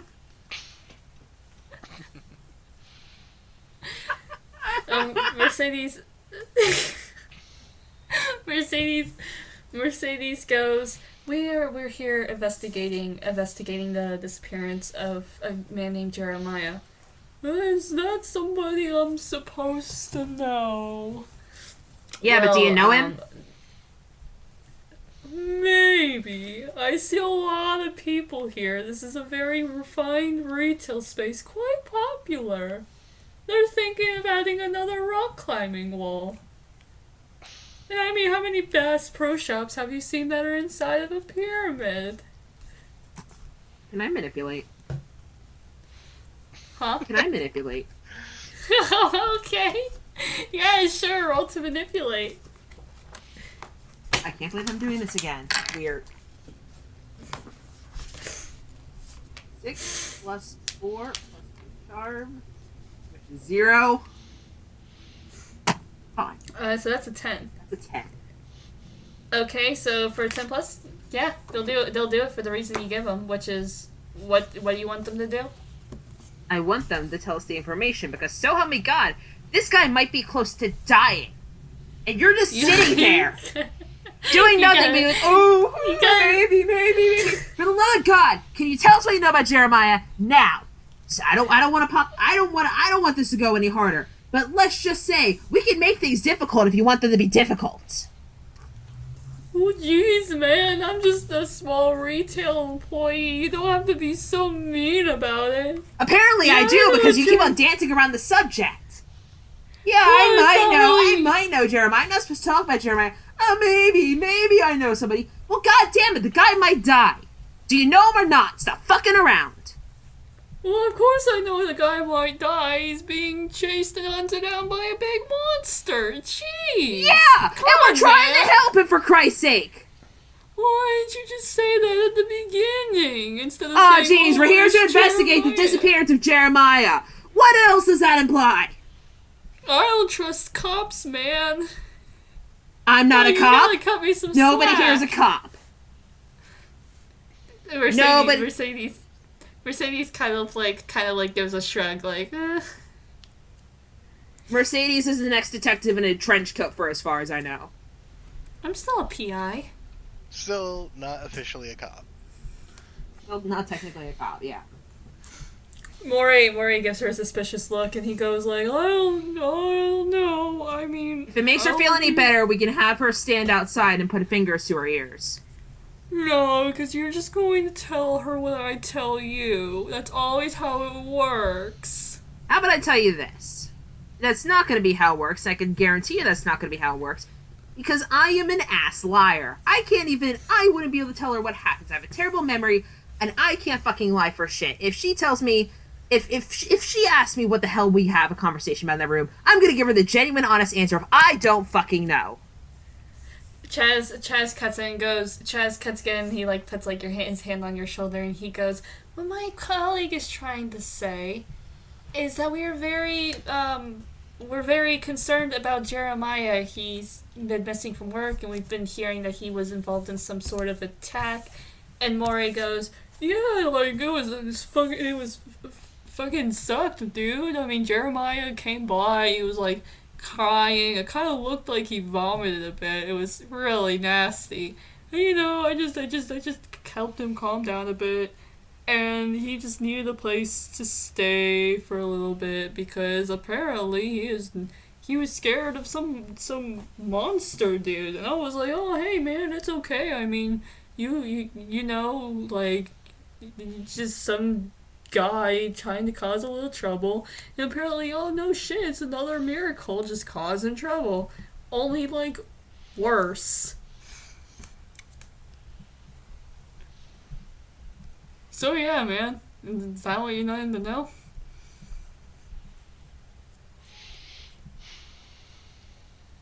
It's a start. Did Jeremiah Great, say anything fantastic. about where they were going, or if they were looking for anything? Maybe we could. He thinks for a moment, and he goes, well, there's one place that we send friends, and he like kind of gives a wink, who needs some information. I could give you a street address if you want to go take a look. What do you need? I don't need anything. I happened out with my buddy Jeremiah.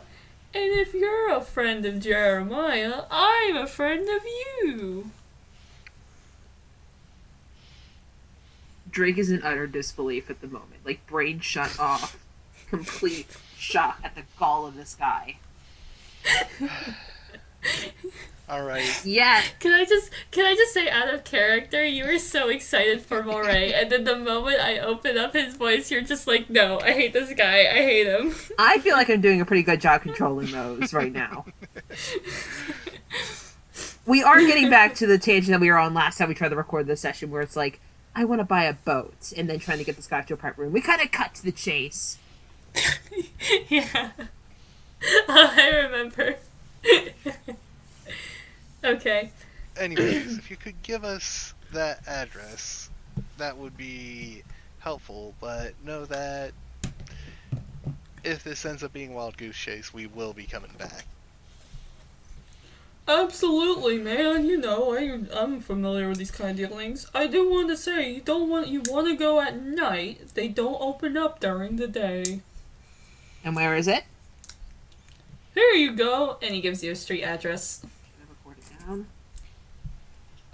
I mean, it's not. It's just a street address. I don't have one like in mind. Okay, so the DM It's like is kind of like for public the record. DM is the DM giving is you a. for public record. The DM is giving us a street address, and I'm going to be holding the DM accountable. I'm just gonna jokingly say it's You know what? 666 Plot Street. You know what? The location is at 4321. 4321.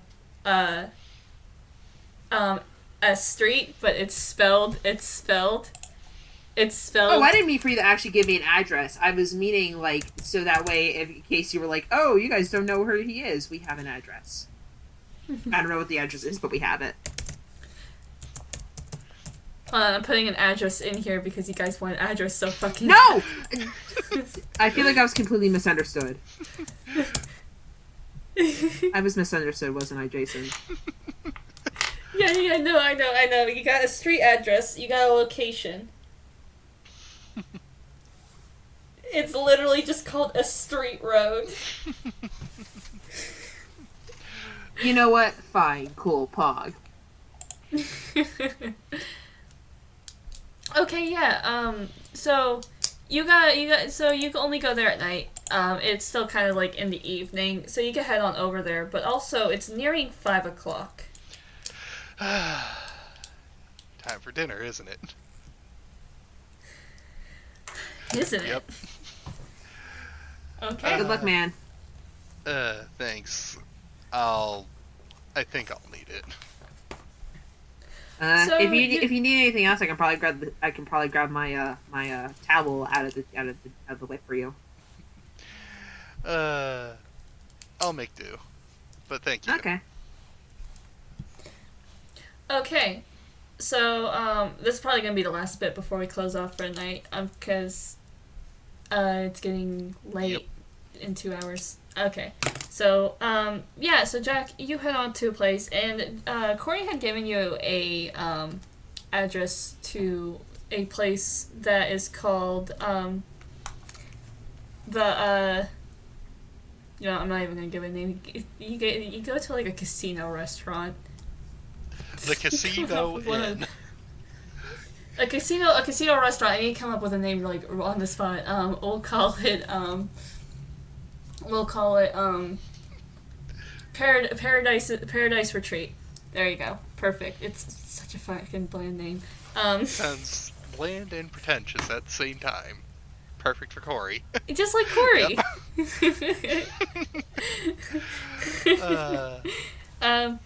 So you get to Paradise Retreat, and you get there, and you let them know that you are waiting for somebody, and as soon as you give the name, they're like, oh, yes, right this way. And they start heading off. And they approach the table, and they're like, Mr. Brobellian, your guest. And they have a chair pulled out for you, and Cordy's just standing there, same white suit with like the pink shirt and the blue tie, just kind of like all neat and pristine, and he's just chilling there, and he's just like, thank you, Marceline, thank you, I appreciate you bringing my guest over. And you're in like a quiet corner of the restaurant. It looks like there's like kind of like areas where they need extra table space, or if they're gonna have like a large group of people sitting together, this is the area you would go. But it's just for you two, so you're kind of out of the way. And Corey is like flipping through the menu for a little bit, and he actually doesn't really say anything to you for a moment. Is there or is there no but to that statement? There is no but to that statement. Had to make sure, just so I cut off there. So, weirdly enough, Jack's going to open up here. So, I guess question is, what do you Have want you ever me tried to... the red wine here? I heard that the wine here was very good. I'm going to get myself a glass. I've never had red wine before. I was always a big fan of white wine. I just kind of felt like red wine looked too much like condensed blood, you know? But I think I'm gonna like spice things up a little bit. You know? I mean, it's not gonna be around forever, am I right, Jack? You'd be surprised how long these things last. Not to mention, that was kind of the point for a while with red wine. At one point in history. Oh, well, I know. I never pay attention to these things, but this place does have some great food. Helped myself to a couple of wonderful appetizers while I was waiting for you. Jack. So I just wanted to say I felt like we got off the wrong foot. And at this point, Marceline comes in, and Corey goes and orders you both wine, and she runs off to go grab that. And he goes, I admit I had a very harsh outburst to your arrival at that wonderful fishing establishment down the road. And I think it is in my... I mean, I feel like you would appreciate it if I apologize for my behavior. I was very upset, But thinking about it, it's not really your fault. I should have expected it. And so, Jack, and he like puts his like hand like out, claps on the table, he goes, I'm sorry. Like, is the hand stretched out for like a handshake? Or something They're kind of like claps, like is like as if like you were talking to a as if like you were sitting across your boss from a desk and they were like having a conversation with you and they just like put their hands together Okay. on their desk. Yeah, it doesn't feel like a very genuine like, you know, heart to heart familiar or platonic moment. It's more of a it's more of like how like a boss would like apologize for you for like an incident at work. In which case, Jack is going to look at those hands and just be like, right. And that's totally the only reason why you called me out here. Well, I mean, I kind of called you out here for a couple other reasons. I still would like you to find absence. It would make me happy, and it would make Calvin happy, and it would make everybody else very happy. And it would kind of quicken our departure away from this place, because as much as I love the food and the sights, it's just, oh, we've been here forever, Jack. And I'm just ready to move on, you know? But we got work here, and we can't leave without Calvin or abstinence, and, you know, it'd be better for all of us if you just did what you're supposed to do. Quick question for you on that, because let's face it, whether I want to or not, I'm gonna end up most likely trying to find this absence anyways. But the question I have is, what's keeping y'all actually tied down here? Why can't you just move on to someplace else to have another experiment or whatnot, as you put it, or somebody put it? I don't even remember these days. Well, first off, we would like Absence and Calvin to come with us, as you probably guessed already, considering your condition, it doesn't work as well when it's not all of us. That's the first thing. Does I'm gonna actually need you to roll a manipulate somebody for me. Because I don't know if I don't think this next information would be something Corey would be giving away willy-nilly. Alright, time for some weirdness. And double checking stats here. Ooh, nice. That's an 11. Okay. So, yeah. So Corey continues from there, and he goes, another part of the reason for you know what we do is that this planet does have to end.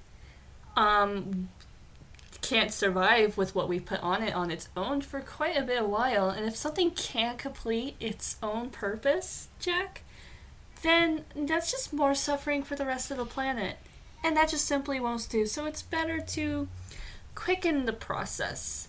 And unfortunately, because of a few mistakes that a certain sibling of mine had made, that might not happen for Earth, Jack. And nobody is happy about it.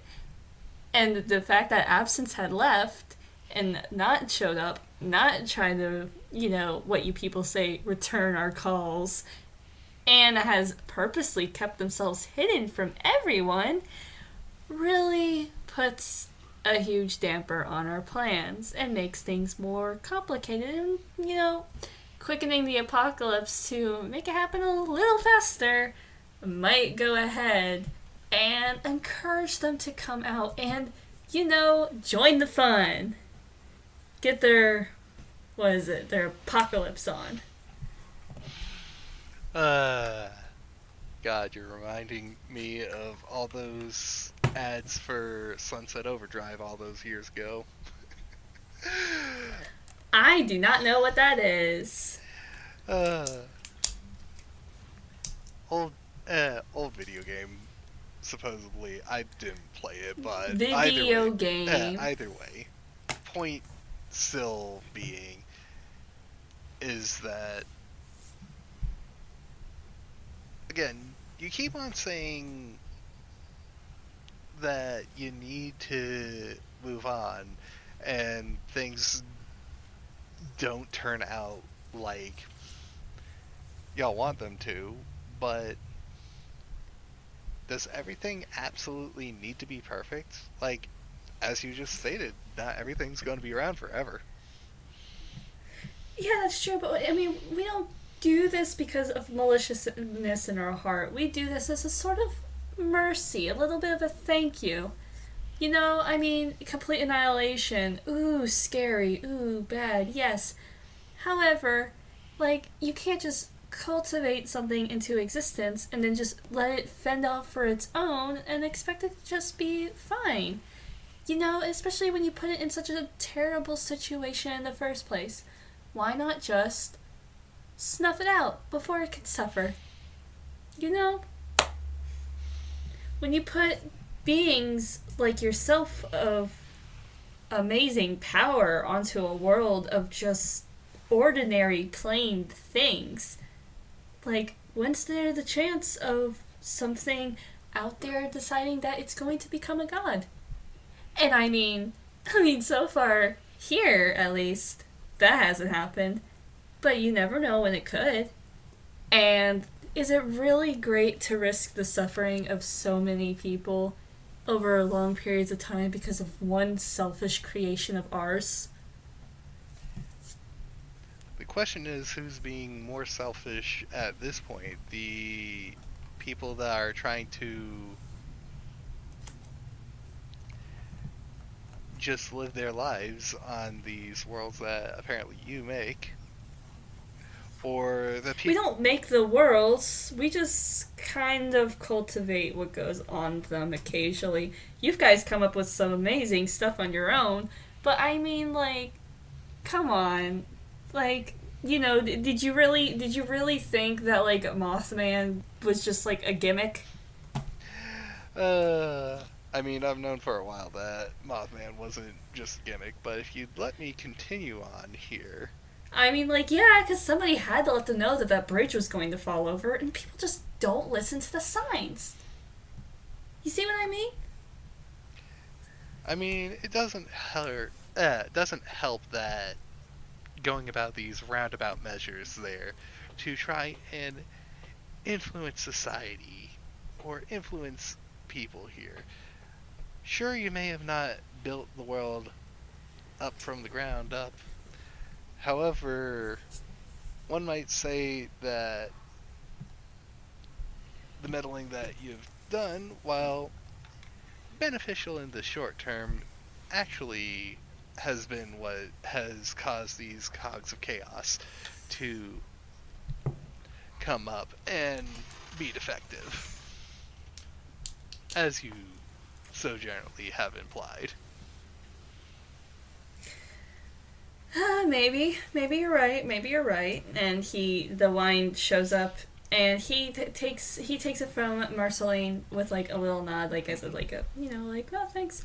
And he takes a long sip from it, and he thinks about it, and he goes, well, even if your thoughts are pretty reasonable, the fact of the matter is, it's too late. Anyway, and I don't really, like, want to break the news to Calvin, but I mean, you're the next best thing. It's kind of too late. I mean, we already got, what is it, like, 6, 7 buildings at this point, just in Las Vegas alone, because of a monster. Have you even found it yet? Because I heard things are getting pretty weird around here. Pretty weird, but I'm pretty sure that we're on Great. the nice hot trail for whatever these acidic little bugs have in common to do. He gives like a little small smile, and he goes, excellent. Okay, great. Well, it's so great to know that you are indeed a hunter, and I don't blame you for not doing what you were supposed to do. In fact, I kind of pity you. Because I can't imagine having to feel like that constant chasing around for something that you don't even know what it is. I mean, I certainly don't know what that feeling is like, but that's gotta suck. But I mean, doing this is a good distraction to get that out of your way. So, bonus points for trying to stop the apocalypse, even if the end result is futile. It's only futile in the eyes of those who actually believe that it's futile. Sometimes there's a difference between belief and fact, and I think I'm in the right of this one. Honestly, I don't think there is a right or wrong here. I think there's just, as you stated, facts, and things just happen.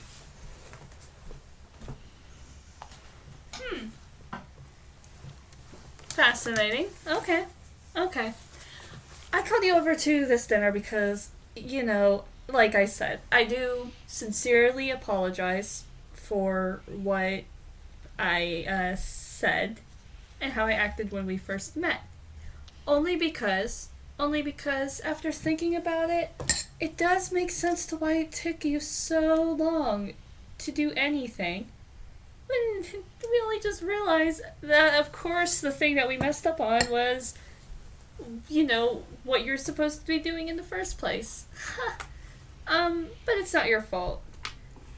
However, I do want to especially iterate to you that it's just no purpose what you're doing now. It's best to just, go do what you're supposed to do, which, again, you can't do because you don't know. But, maybe see if you could try to figure it out and then just wait for the inevitable.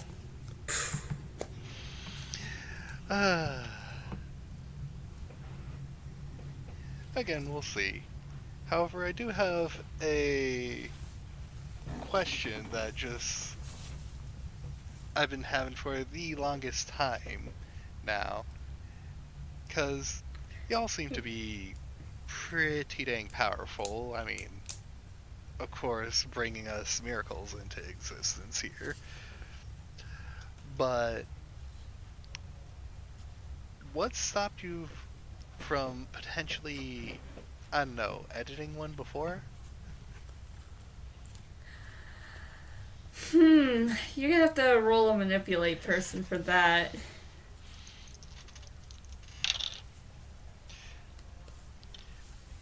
Oh boy. Hot dice tonight. What did you get?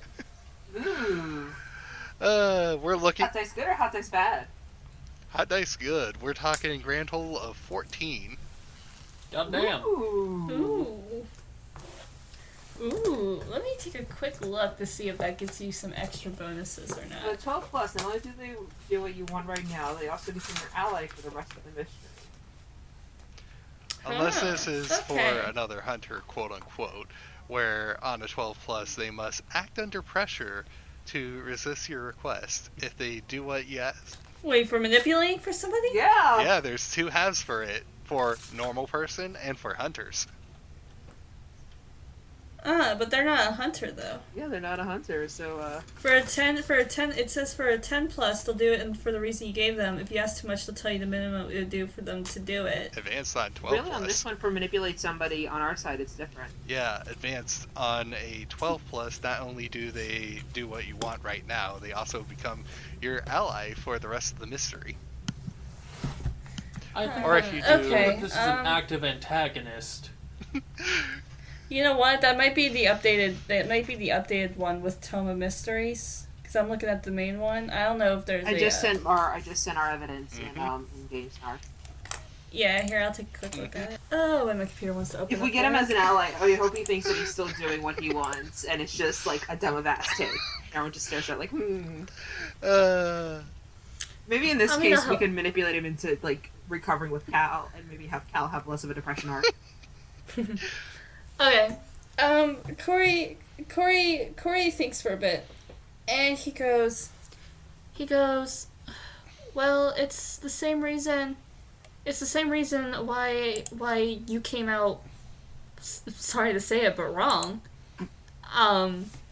We can't do anything without all of us there. I mean, we don't have Calvin, and we don't have Absence. And, Calvin isn't going to, even as much as you would like it, Calvin isn't going to help.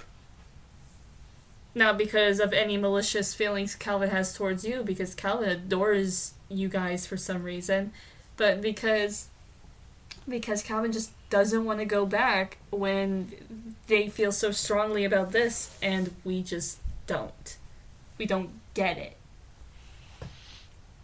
And that's pretty much it, Jack. You're just stuck until you can find Absence. Mm-hmm.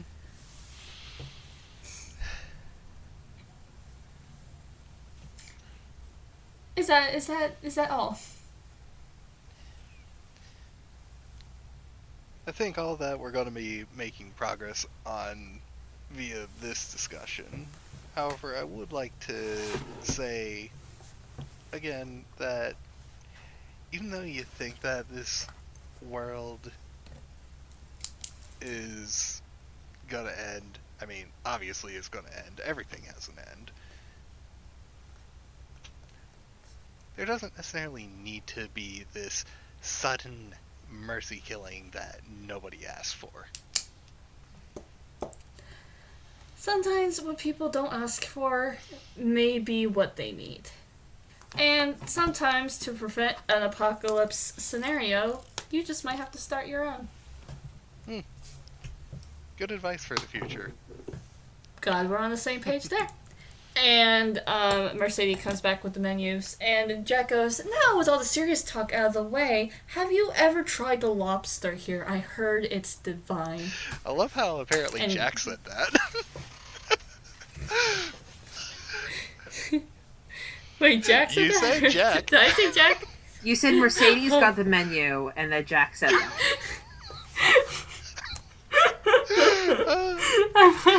Marcelly got the Why menu. can't anyone track where our characters are going in Revelations Nevada? Oh, geez, I have no idea, I say, looking at the DM. We try. I just have brain fart. I have brain fart, but like I'm pretty. That's where I'm gonna make the cutoff point anyway. Honestly, I love that bit anyways, though, of just all of a sudden, Jack is the one that's like, oh yeah, have you tried the lobster here? Honestly, I'm hoping that Jack responds to that by turning into a lobster. Yeah, Corey's just like, hey Jack, have you tried the lobster here? I heard it's divine. And then Jack just goes, I have it. And then he just turns into a lobster, and Marceline starts screaming.